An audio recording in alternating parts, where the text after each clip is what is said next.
कैसे हुई थी राधा की मृत्यु? श्री कृष्ण ने क्यों तोड़ दी थी बांसुरी? जब भी प्रेम की बात होती है तो श्री कृष्ण राधा के प्रेम की मिसाल सबसे पहले आती है। राधा श्री कृष्ण के प्रेम को जीवात्मा और परमात्मा का मिलन कहा जाता है। राधा श्री कृष्ण का बचपन का प्यार थी। श्री कृष्ण जब 8 साल के थे तब दोनों ने प्रेम की अनुभूति की। राधा श्री कृष्ण के दैवीय गुणों से परिचित थीं।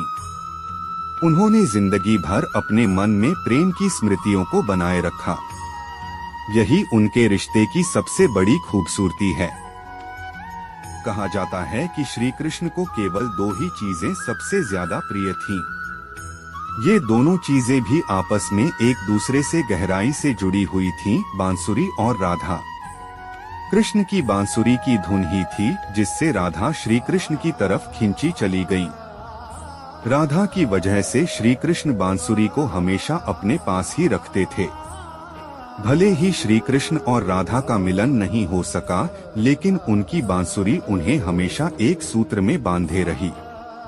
श्री कृष्ण के जितने भी चित्रण मिलते हैं उनमें बांसुरी जरूर रहती है। बांसुरी श्री कृष्ण के राधा के प्रति प्रेम का प्रतीक है।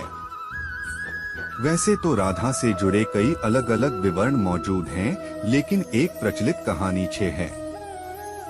भगवान श्री कृष्ण से राधा पहली बार तब अलग हुई जब मामा कंस ने बलराम और कृष्ण को आमंत्रित किया।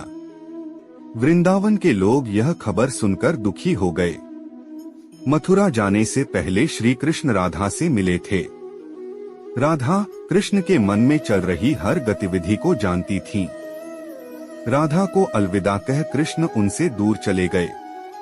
कृष्ण राधा से ये वादा करके गए थे कि वो वापस आएंगे, लेकिन कृष्ण राधा के पास वापस नहीं आए। उनकी शादी भी रुक्मिणी से हुई। रुक्मिणी ने भी श्री कृष्ण को पाने के लिए बहुत जतन किए थे। श्री कृष्ण से विवाह के लिए वह अपने भाई रुक्मी के खिलाफ चली गईं। राधा की तरह वह भी श्री कृष्ण से प्यार करती थीं। रुक्मिणी ने श्री कृष्ण को एक प्रेम पत्र भी भेजा था कि वह आकर उन्हें अपने साथ ले जाएं। इसके बाद ही कृष्ण रुक्मिणी के पास गए और उनसे शादी कर ली। कृष्ण के वृंदावन छोड़ने के बाद से ही राधा का वर्णन बहुत कम हो गया। राधा और कृष्ण जब आखिरी बार मिले थे तो राधा ने कृष्ण से कहा था कि भले ही वो उनसे दूर जा रहे हैं, लेकिन मन से कृष्ण हमेशा उनके साथ ही रहेंगे। इसके बाद कृष्ण मथुरा गए और कंस और बाकी राक्षसों को मारने का अपना काम पूरा किया। इसके बाद प्रजा की रक्षा के लिए कृष्ण द्वारका चले गए और द्वारकाधीश के नाम से लोकप्रिय हुए। जब कृष्ण वृंदावन से निकल गए तब राधा की जिंदगी ने अलग ही मोड़ ले लिया था। राधा की शादी एक यादव से हो गई। राधा ने अपने दाम्पत्य जीवन की सारी रस्में निभाई और बूढ़ी हुई, लेकिन उनका मन तब भी कृष्ण के लिए समर्पित था। राधा ने पत्नी के तौर पर अपने सारे कर्तव्य पूरे किए। दूसरी तरफ श्री कृष्ण ने अपने दैवीय कर्तव्य निभाए। सारे कर्तव्यों से मुक्त होने के बाद राधा आखिरी बार अपने प्रियतम कृष्ण से मिलने गई। जब वह द्वारका पहुंची तो उन्होंने कृष्ण के रुक्मिणी और सत्यभामा से विवाह के बारे में सुना, लेकिन वह दुखी नहीं हुई। जब कृष्ण ने राधा को देखा तो बहुत प्रसन्न हुए। दोनों संकेतों की भाषा में एक दूसरे से काफी देर तक बातें करते रहे। राधा जी को कान्हा की नगरी द्वारिका में कोई नहीं पहचानता था। राधा के अनुरोध पर कृष्ण ने उन्हें महल में एक देविका के रूप में नियुक्त किया। राधा दिन भर महल में रहती थीं और महल से जुड़े कार्य देखती थीं।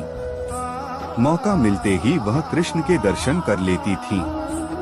लेकिन महल में राधा ने श्री कृष्ण के साथ पहले की तरह का आध्यात्मिक जुड़ाव महसूस नहीं कर पा रही थीं, इसलिए राधा ने महल से दूर जाना तय किया।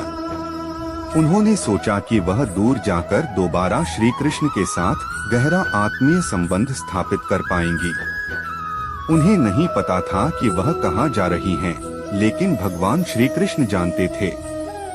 धीरे धीरे समय बीता और राधा बिल्कुल अकेली और कमजोर हो गई। उस वक्त उन्हें भगवान श्री कृष्ण की आवश्यकता पड़ी। आखिरी समय में भगवान श्री कृष्ण उनके सामने आ गए। कृष्ण ने राधा से कहा कि वह उनसे कुछ मांगे, लेकिन राधा ने मना कर दिया। कृष्ण के दोबारा अनुरोध करने पर राधा ने कहा कि वह आखिरी बार उन्हें बांसुरी बजाते देखना चाहती हैं। श्री कृष्ण ने बांसुरी ली और बेहद सुरीली धुन में बजाने लगे। श्री कृष्ण ने दिन रात बांसुरी बजाई, जब तक राधा आध्यात्मिक रूप से कृष्ण में विलीन नहीं हो गई। बांसुरी की धुन सुनते सुनते राधा ने अपने शरीर का त्याग कर दिया।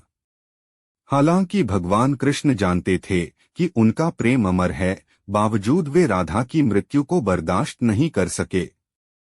कृष्ण ने प्रेम के प्रतीकात्मक अंत के रूप में बांसुरी तोड़कर झाड़ी में फेंक दी। उसके बाद से श्री कृष्ण ने जीवन भर बांसुरी या कोई अन्य वादक यंत्र नहीं बजाया। कहा जाता है कि जब द्वापर युग में नारायण ने श्री कृष्ण का जन्म लिया था, तब मां लक्ष्मी ने राधा रानी के रूप में जन्म लिया था, ताकि मृत्यु लोक में भी वे उनके साथ ही